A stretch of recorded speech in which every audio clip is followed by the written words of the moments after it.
This is 8-4, graphing f of x using ax minus h squared plus k.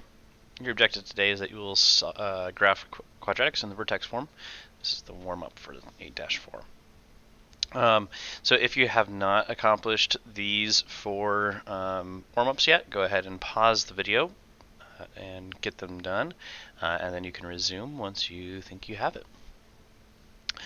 Alright, so we're going to go ahead and solve these. What we're doing is we're solving the equation using the square root. So whenever I see this, I see, hey, okay, I have x squared plus 5 equals 11. And my first instinct is I need to get x by itself. And the first thing that I need to do is I need to take care of this addition that's happening. And so I'm going to subtract 5 from both sides. And what I get here is x squared equals 6. From there I say, okay, I need to do the square root. And when I do that, I get x equals plus or minus the square root of 6. And this is, while it's not a prime number, 6 only breaks into 2 and 3, which are both prime, and so we can't reduce that at all.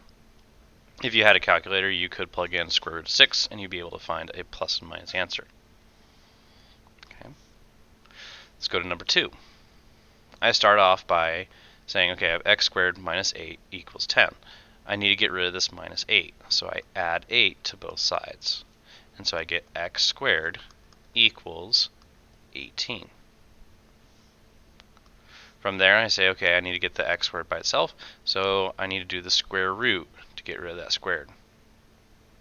And so that leaves me with x equals plus or minus the square root of 18. Now 18 breaks into 2 and 9, and 9 breaks into 3 and 3. Because I have 2 of something, that means I can do the square root of that. And so I get x equals plus or minus 3 square root of 2. Okay, number 3. 3x squared minus 1 equals 14. First thing I see is that minus 1, so I add 1 to both sides. And I get 3x squared equals 15.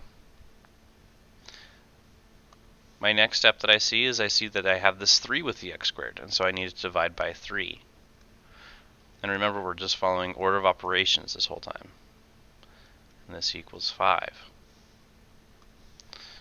My next step, I have this x squared, I need to do a square root. And so I get x equals plus or minus the square root of 5. And 5 is a prime number, and so we can't go any farther. Have a good one.